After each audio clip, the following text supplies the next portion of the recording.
Hi, and welcome to Coach's Corner as Spring Fever hits. We've got a special show for you today. We're going to be talking about the HiSteppers as our first part of our show.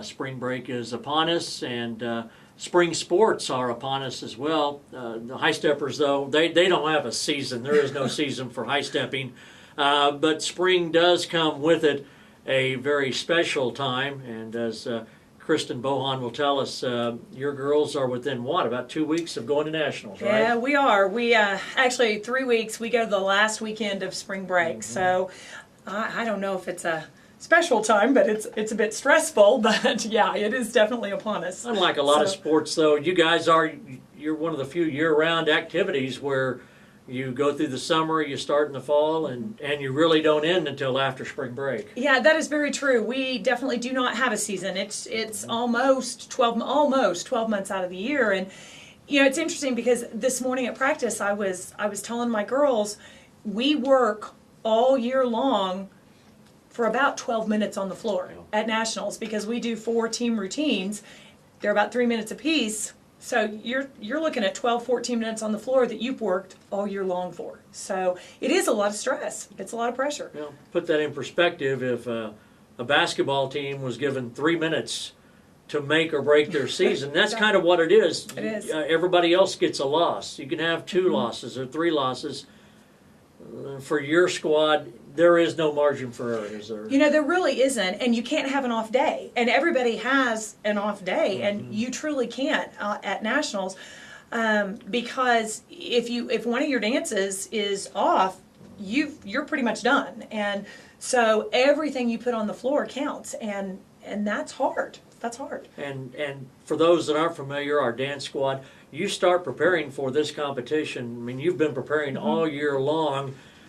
And my question would be, you know, you do that so many times, eventually, you know, somebody's gonna make a mistake, but you really strive for perfection every time you do it, don't you? We really do, and that's one of the things I tell my girls, that I expect perfection out of them, that I don't ever want them to accept mediocrity in any part of their life. I always want them to be striving for something more, and I think sometimes they get really sick of hearing that and getting really sick of me yelling at them and pushing them, but in the end, I think it does pay off.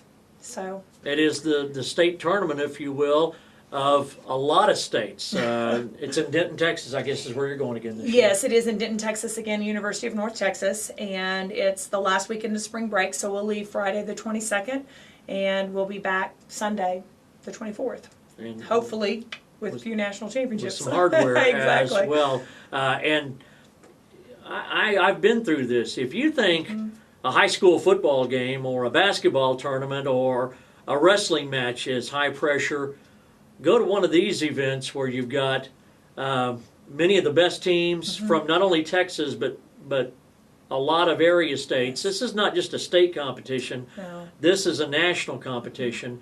You got the best of the best.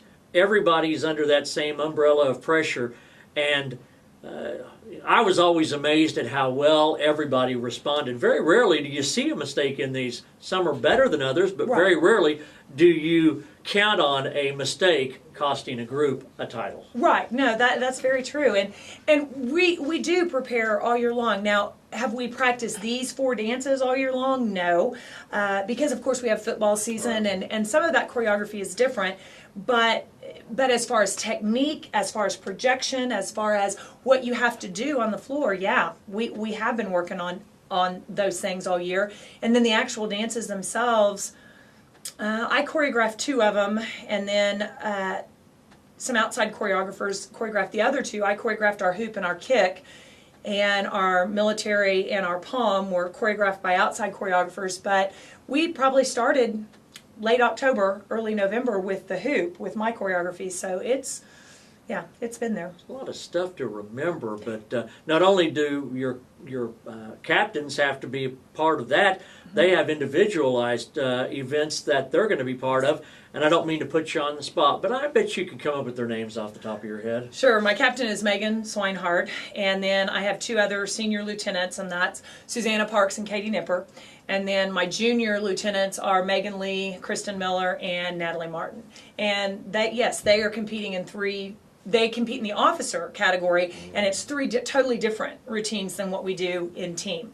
So they're on the floor for 7 different dances, and 7 different dances running through your head is a lot. I mean, it really is. And it's a high pressurized situation too. It's on its own separate stage, if you will, but it's a lot of pressure as well. So there's a reason why those girls are your captains. They've been in your program. They kind of know what to expect. But for those kids that have never been in this type of environment, it's pretty eye-opening, isn't it? It definitely is. And this will be the first year I've actually had juniors in my officer category. I think everyone knows I had an extremely small senior class this year. I only have 4 seniors. And 3 of those girls are officers. Well, we traditionally have 6 officers. So about the only thing I could do this year was bring 3 juniors up and say, and you know, they were officers this year. No promises for next year, but you know, they're officers for this year. And so it will, as well as my team being very young when they go on the floor, my officers are going to be young when they go on the floor to compete. Absolutely. When you had senior night, you only had a couple of gifts to take out with you for your seniors, and normally it's a 10, 11, 12 group of girls. Exactly. Any reason? Was it just a year in which you just didn't have as many that year from that particular class? Yes, actually it was. Do you remember last year's seniors? I had 20. And what had happened was I had a year of tryouts where I had several girls as freshmen not make the team. And they worked and they worked and they worked, and they tried out again the next year. And so that made this huge class of juniors. And that year, Megan Swinehart was the only 2B sophomore who made the team. And so I had this huge class of juniors. Then they turned into my senior class last year.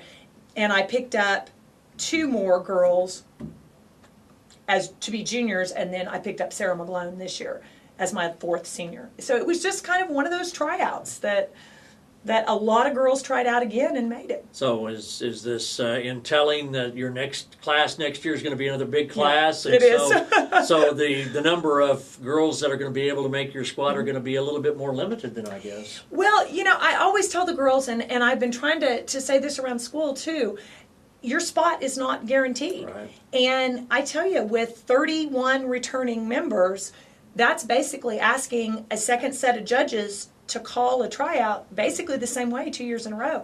And I've told those girls, I've told their parents, and I've told other people around the school it's not going to happen.